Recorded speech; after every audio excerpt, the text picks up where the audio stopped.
Hello everyone, welcome to Science Verse.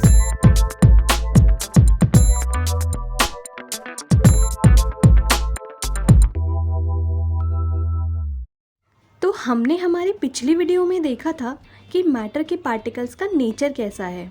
आज हम उसी के बेसिस पे कुछ नया सीखने वाले हैं। तो शुरू करते हैं।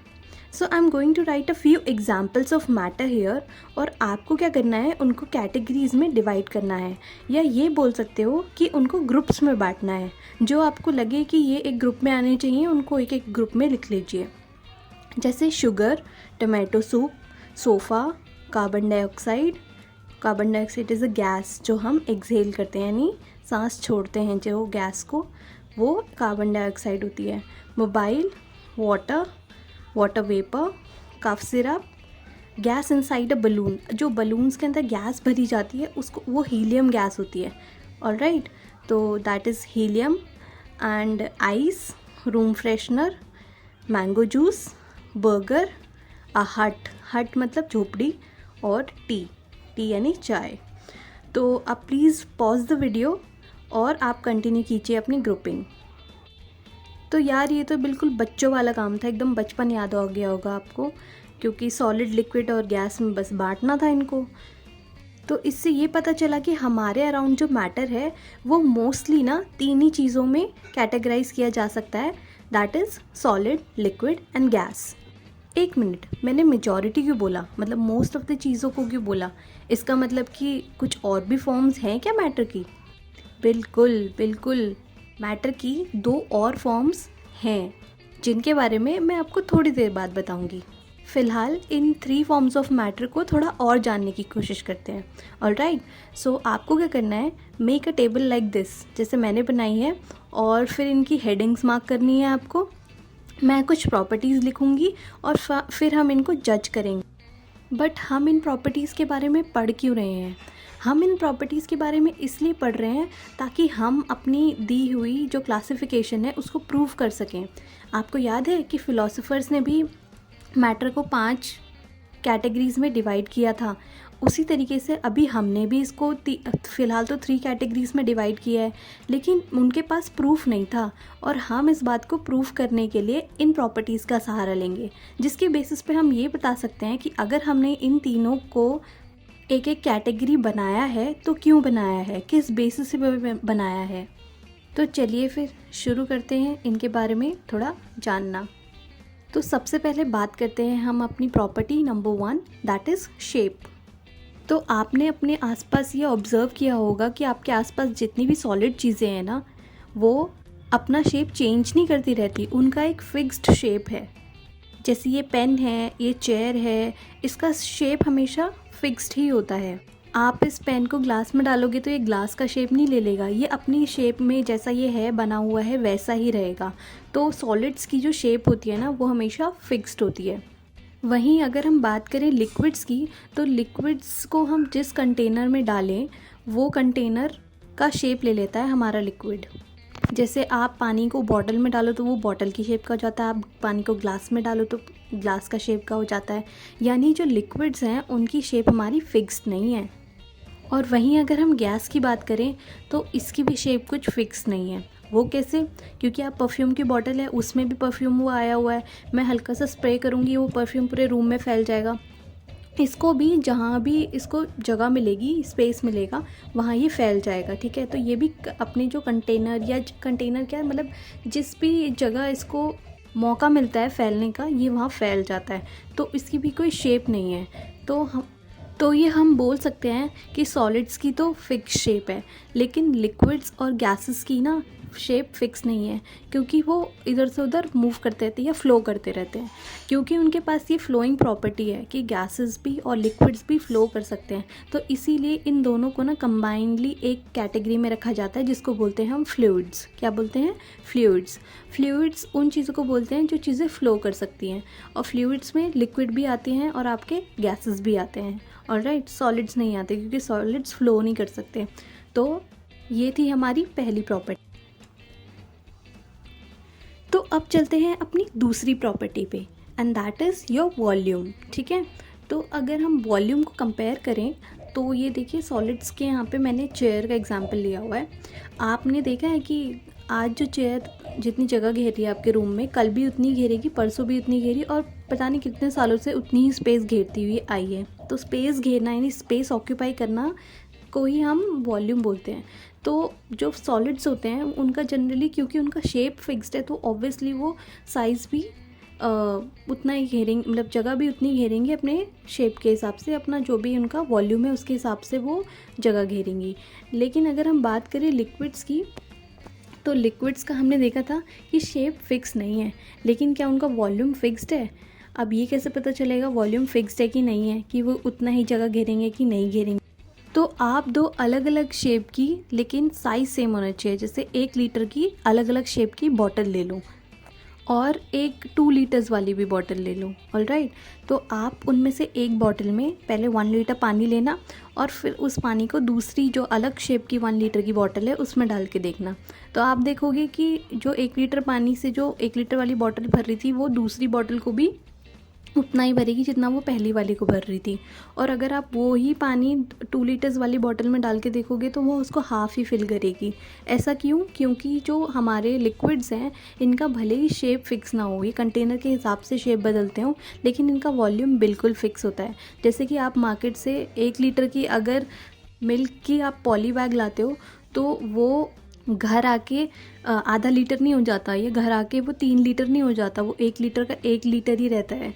वैसे ही अगर हम कोई फ्रूटी वगैरह या कोई कोल्ड ड्रिंक की बॉटल वगैरह लाते हैं, तो वो 2 लीटर का 2 लीटर ही रहता है घर आने तक भी, अनलेस कि आपने उसमें से थोड़ी सी पी ना हो। तो ये तो था सॉलिड्स और लिक्विड के बारे में, कि इनका जो वॉल्यूम होता है वो फिक्स्ड होता है। तो क्या गैसेस का भी वॉल्यूम फिक्स्ड होता है? भूल गए वो दिन जब क्लास में टीचर सामने पढ़ा रही होती थी और तुम चुपके से अपना लंच बॉक्स निकाल के अपना ब्रेकफास्ट एंजॉय करने की कोशिश करते थे? कैसे उस छोटे से बंद टिफ़िन की खुशबू पूरी क्लासरूम में फैल जाती थी उस टिफ़िन को खोलते ही। तो इसका मतलब क्या हुआ दया? इसका मतलब ये हुआ कि हमने जब तक वो लंच नहीं खोला था, तब तक उसके अंदर जो उसकी खुशबू थी वो उसी के अंदर थी, और जैसे ही वो खुला वो पूरे रूम में फैल गई। इसका मतलब आप किसी भी गैस को जितना बड़ा स्पेस दोगे वो उतनी जगह ऑक्यूपाई कर लेगी। आप जितना छोटा कंटेनर दोगे वो उस कंटेनर में भी फिट हो जाएगी। तो इसका मतलब है कि गैसेस का वॉल्यूम भी फिक्स नहीं होता। सिमिलरली वो अगरबत्ती वाला एग्जाम्पल था, जिसमें एक कोने से शुरू होकर वो पूरी अगरबत्ती की खुशबू पूरे घर में फैल रही है। तो ये भी एक इसी का एग्जाम्पल है कि जो आपका गैस स्टेट का मैटर है वो उस सभी जगह पे फैल जाएगा जितना स्पेस आप उसको दोगे, तो उसका कोई फिक्स्ड वॉल्यूम नहीं है। तो ये थी हमारी सेकंड प्रॉपर्टी। अब बढ़ते हैं अपनी थर्ड प्रॉपर्टी की तरफ, एंड दैट इज़ कंप्रेसिबिलिटी। अब ये कंप्रेसिबिलिटी क्या होता है? अब इसमें तो नाम आ रहा है ना, कंप्रेसिबिलिटी यानी प्रेस, यानी इसको थोड़ा सा प्रेशर देने पे जो हम मैटर का साइज़ छोटा कर सकते हैं उसको हम कंप्रेसिबिलिटी बोलते हैं, ठीक है। तो अगर हम बात करें अपने सॉलिड्स और लिक्विड्स की, तो हमें पता है कि इनके पार्टिकल्स जो होते हैं ना, इनके बीच में स्पेस बहुत ही कम होता है। तो जब ऑलरेडी इतना कम स्पेस है और ऊपर से हम प्रेशर लगाएंगे कि तुम और थोड़े से ना पास पास आ जाओ और अपना साइज़ छोटा कर लो, तो वो नहीं हो पाएगा, क्योंकि उनके अंदर इतना स्पेस ही नहीं है कि वो थोड़े से कंप्रेस हो जाएं।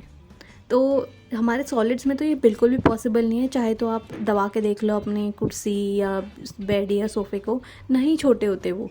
सिमिलरली हमारे जो लिक्विड्स हैं उनमें भी ना के बराबर कंप्रेसिबिलिटी होती है, हम उनको भी नहीं प्रेशर अप्लाई करके उनका साइज़ छोटा कर सकते। लेकिन जब बात गैसेस की आती है, तो गैसेस आप देख रहे हो ना बहुत फैली हुई हैं, तो उनके बीच में, उनके पार्टिकल्स के बीच में इतना स्पेस होता है कि आप उनको इजीली कंप्रेस करके ना एक छोटे से परफ्यूम बॉटल में भी डाल सकते हो, और उनको मतलब फिर स्पेस दे दो तो वो कितना भी फैल जाती हैं। तो गैसेस में कंप्रेसिबिलिटी बहुत हाई होती है, और इसी बात से हमें भी उनका काफ़ी फ़ायदा होता है। वो कैसे? अब देखिए यहाँ पर मैंने आपको 3 पिक्चर्स दिखाई हुई हैं।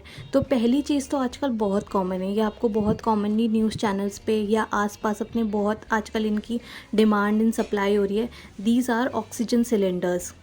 तो हम क्या करते हैं, हाई प्रेशर में ऑक्सीजन गैस जो है इन सिलेंडर के अंदर भरने की कोशिश करते हैं ताकि ज़्यादा से ज़्यादा ऑक्सीजन गैस इनके अंदर आ सके। तो इन सिलेंडर्स के अंदर बहुत सारी गैस आ जाती है। सिमिलरली हमारे जो घरों में यूज़ होती है LPG, that is liquefied petroleum gas, वो भी हाई प्रेशर के अंदर इन सिलेंडर्स में भरी जाती है। और इतना ज़्यादा हाई प्रेशर होता है कि आप देखो गैस के पार्टिकल्स थोड़े डिस्टेंस पे होते हैं, लेकिन प्रेशर की वजह से वो सिलेंडर के अंदर जाके इतने पास पास आ जाते हैं जैसे कि किसी लिक्विड के पार्टिकल्स हों।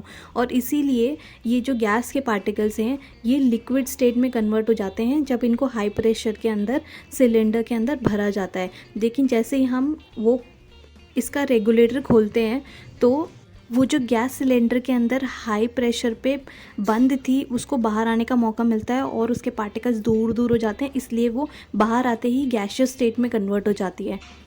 तो ये एक और एग्जांपल हुआ कि कैसे गैस को कंप्रेस करके उन सिलेंडर्स में भरा जाता है। सिमिलरली हम आजकल अपने व्हीकल्स में बहुत ज़्यादा यूज़ करने लग गए हैं सीएनजी गैसेस का, that is compressed natural gas. तो कंप्रेस्ड तो यहाँ नाम में ही कंप्रेस्ड है, मतलब इस गैस को कैरी करना इजी है क्योंकि सिलेंडर में इजीली स्टोर हो जाती है और ज़्यादा अमाउंट में भी स्टोर हो पाती है। तो इसलिए इन बेनिफिट्स को देखते हुए आजकल बहुत ज़्यादा सीएनजी यूज़ में है। तो ये थे कुछ एग्जाम्पल्स जो कि कंप्रेसिबिलिटी ऑफ गैस को दिखाते हैं। बाकी हमें पता है कि सॉलिड्स और लिक्विड्स जो हैं वो कंप्रेसिबल नहीं होते। अब अगली प्रॉपर्टी हमारी रिजिडिटी है। रिजिडिटी का मतलब है कि अपने शेप, साइज़, कॉम्पोजिशन, मतलब जैसे वो बने हुए हैं उसी प्रकार वो रहना चाहते हैं, मतलब उसी तरह वो रहना चाहते हैं, वो अपने अंदर कोई चेंज एक्सपीरियंस नहीं करना चाहते। तो ये एक प्रॉपर्टी है जो कि हमारे सिमिलर टू थोड़ी बहुत शेप और वॉल्यूम के ही रिस्पेक्ट में हम इसको समझ सकते हैं कि रिजिड यानी जिस तरीके से वो बने हुए हैं उसी तरीके से वो रहना चाहते हैं। जैसे कि हमारी चेयर है, ये चेंज नहीं लाना चाहते अपने में, जबकि हमारा जो वाटर है या हमारी जो गैसेस हैं या लिक्विड है ये लोग अपना शेप, साइज़ जो है वो चेंज करने को रेडी होते हैं या फिर किसी भी दूसरी चीज़ में इजीली मिक्सअप होने को रेडी होते हैं। तो इसलिए ये हमारे जो सॉलिड्स हैं ये काफ़ी रिजिड होते हैं और लिक्विड्स भी हमारे मॉडरेटली रिजिड होते हैं। लेकिन जो हमारे गैसेस हैं ये तो बिल्कुल भी, मतलब बहुत कम इनके अंदर रिजिडिटी पाई जाती है क्योंकि ये अपने आप को चेंज करते रहते हैं। तो अब बात करते हैं हमारी अगली property, that is diffusion. Diffusion के बारे में हम अपनी पिछली वीडियो में जान चुके हैं, एक बार फिर से रिवाइज़ करवा देती हूँ कि डिफ्यूजन हमने उस प्रोसेस को बोला था जहाँ पर दो अलग अलग मैटर के पार्टिकल्स एक दूसरे के अंदर मिक्स हो रहे थे, इंटरमिक्सिंग हो रही थी पार्टिकल्स की, वो भी खुद से। जैसे कि हमारे पानी में सॉल्ट के पार्टिकल्स ने, मतलब वाटर पार्टिकल्स में सॉल्ट के पार्टिकल्स ने अपनी जगह ले ली थी। सिमिलरली अगर मैं रूम में परफ्यूम स्प्रे करूं तो उस परफ्यूम के पार्टिकल्स जो कमरे में ऑलरेडी प्रेजेंट एयर है उसके पार्टिकल्स में जाके जगह ले लेगी। तो these are some simple examples of diffusion.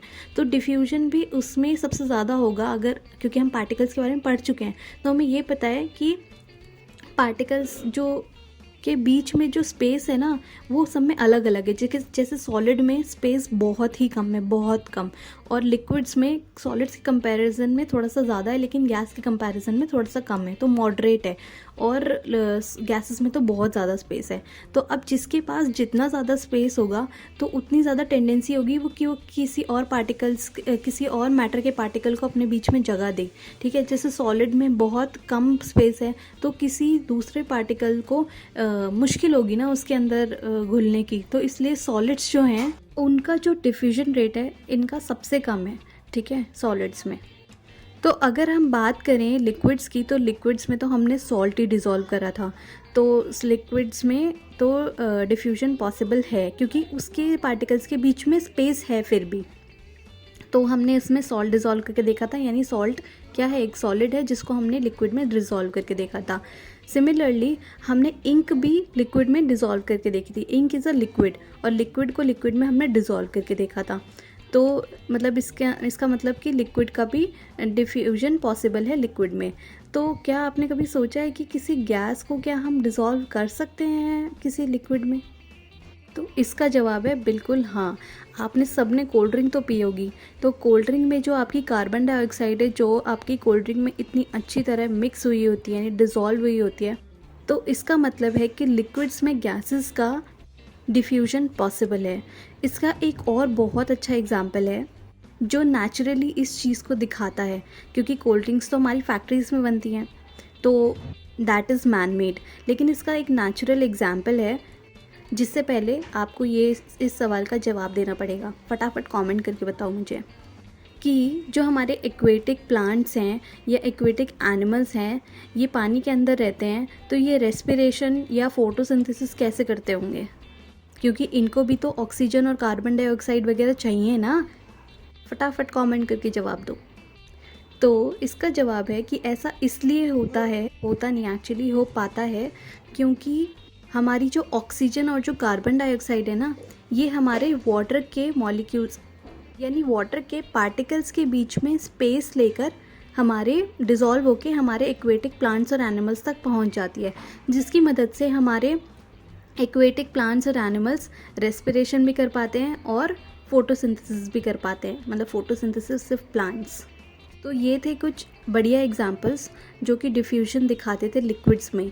तो अब हम देखते हैं कि क्या डिफ्यूजन गैसेस में भी पॉसिबल है। अरे ऑब्वियसली पॉसिबल होगा, क्योंकि गैसेस के पार्टिकल्स के बीच में तो इतना स्पेस है कि वो पता नहीं कितने और पार्टिकल्स को अपने अंदर समा सकते हैं। तो सबसे इजीली अगर डिफ्यूजन कहीं होता होगा तो वो गैसेस में होता होगा। इवन हमारे आसपास जो गैस है उसमें सिर्फ ऑक्सीजन ही नहीं है, उसमें तरह तरह की अलग अलग गैसेस हैं, जैसे नाइट्रोजन है, आर्गन है, कार्बन डाइऑक्साइड है, और ना जाने कितनी गैसेस हैं और कितने पॉल्यूटेंट्स हैं जो हमारी इस गैस में, हमारे इस आसपास की हवा में मिक्स्ड हैं। तो इसका मतलब कि डिफ्यूजन गैसेस में भी पॉसिबल है और बहुत हाई रेट पे होता है।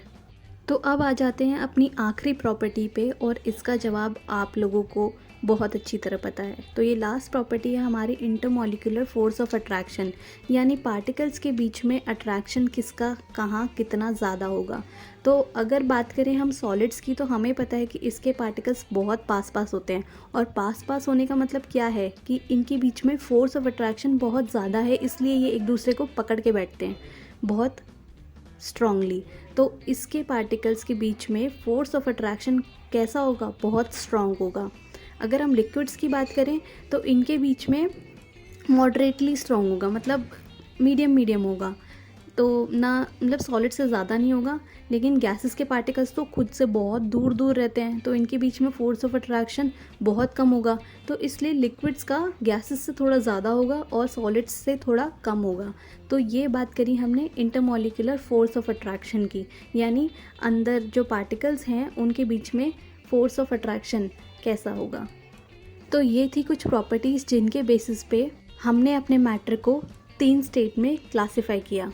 तो अब बारी आ जाती है उन 2 स्टेट्स की जिनके बारे में जानने के लिए आप बहुत एक्साइटेड हो। तो हमारे जो साइंटिस्ट हैं, आपको तो पता ही है कि उनको एक्सपेरिमेंट करना कितना पसंद है। तो उन्होंने क्या करा, गैसेस के साथ थोड़े से और एक्सपेरिमेंट करने चाहे। ठीक है, तो उन्होंने गैसेस ली और उन गैसेस को बहुत ज़्यादा एनर्जी दे दी, बहुत ज़्यादा, मतलब हमारी सोच के बियॉन्ड। उनको इतनी ज़्यादा एनर्जी दे दी कि उनके पार्टिकल्स चार्ज्ड हो गए, और चार्ज होने के साथ साथ अब आपको पता है हम थोड़ी सी भी एनर्जी देते हैं तो वो मूव करने लग जाते हैं पार्टिकल्स। तो उन्होंने इतनी एक्सट्रीम एनर्जी दी तो वो कितनी स्पीड से मूव कर रहे होंगे।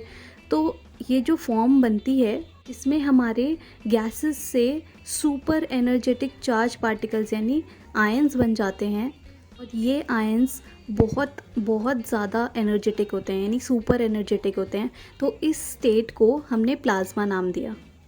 तो जब भी इस प्लाज्मा से इलेक्ट्रिसिटी पास होती थी तो ये कलर्ड लाइट देती थी हमें, और जो ये कलर होता था ये अलग अलग टाइप की गैस पे डिपेंड करता था। मतलब जो गैस ली है हर गैस अपना एक अलग अलग कलर देगी।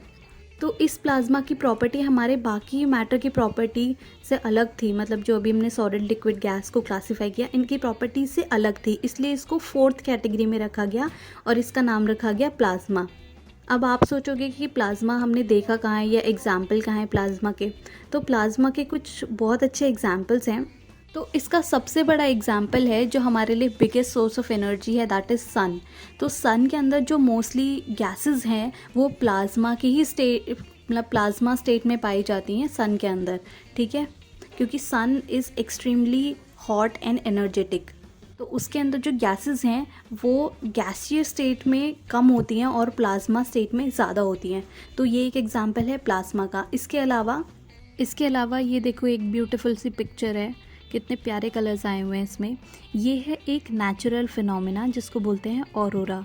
ये तब फॉर्म होती हैं, मतलब ये लाइट्स तब दिखती हैं जब सन के चार्ज पार्टिकल्स हमारे अपर एटमॉस्फेयर के पार्टिकल्स के साथ इंटरैक्ट करते हैं, तो वो ये बेहतरीन सा कलर देते हैं।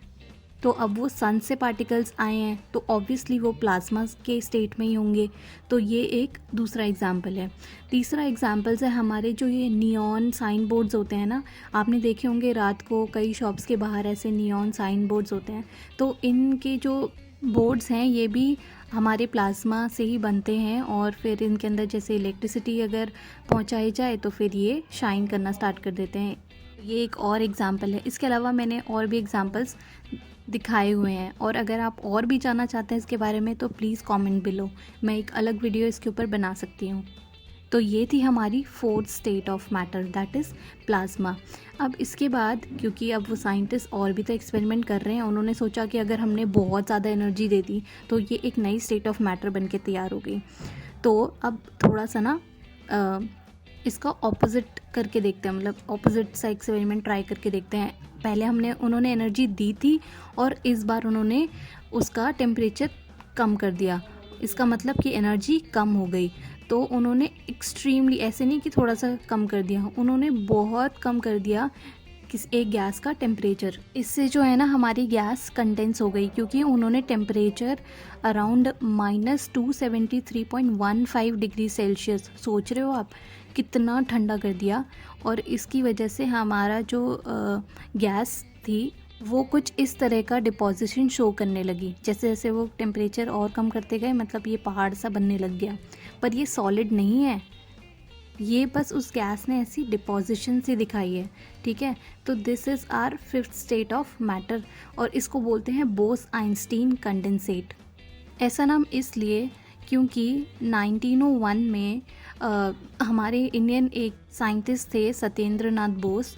उन्होंने एल्बर्ट आइंस्टाइन के साथ मिल के अपनी कैलकुलेशंस के बेसिस पे ये पहले ही बता दिया था, मतलब प्रेडिक्ट कर दिया था कि इस तरह का कोई एक मैटर की फॉर्म और एग्जिस्ट करती है, जिसको फाइनली यूएस के 3 साइंटिस्ट ने डिस्कवर किया 2001 में, और उनके लिए उन्हें नोबेल प्राइज़ भी मिला।